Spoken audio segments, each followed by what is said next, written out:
പശ്ചിമബംഗാളിൽ രാമനവമി ഘോഷയാത്രയ്ക്ക് നേരെ ബോംബേറ്. നിരവധി പേർക്ക് പരിക്കേറ്റു. മുർഷിദാബാദിലെ ശക്തിപൂരിലാണ് സംഘർഷമുണ്ടായത്. ബൽറാം നെടുങ്ങാടി ഒരിക്കൽ കൂടി ചേർന്നു. ബൽറാം, വിവരങ്ങൾ.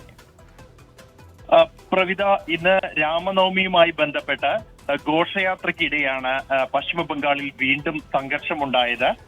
മുർഷിദാബാദിലെ ശക്തിപൂരിൽ വെച്ചാണ് ഈ സംഘർഷം ഉണ്ടായത്. BJP പ്രവർത്തകരുടെ നേതൃത്വത്തിലാണ് ഇത്തരത്തിൽ ഈ ഘോഷയാത്ര നടത്തിയിരുന്നത് എന്നാണ് നിലവിൽ ലഭിക്കുന്ന വിവരം. ഇതിന് നേരെ ആക്രമണം ഉണ്ടാവുകയായിരുന്നു.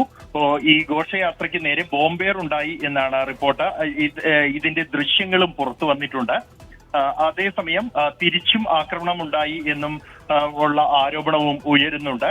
ഘോഷയാത്ര പോകുന്നതിനിടെ കല്ലെറിയുകയായിരുന്നു സമീപത്തെ വീടുകളിലേക്ക് എന്നും അതിന് മറുപടിയായാണ് കല്ലേറും ബോംബേറും ഉണ്ടായത് എന്നുമാണ് റിപ്പോർട്ട്. എന്തായാലും പ്രദേശത്ത് ഇപ്പോഴും സംഘർഷ സാഹചര്യം തുടരുന്നു. കൂടുതൽ പോലീസിനെ ഈ മേഖലയിൽ വിന്യസിച്ചിട്ടുണ്ട്.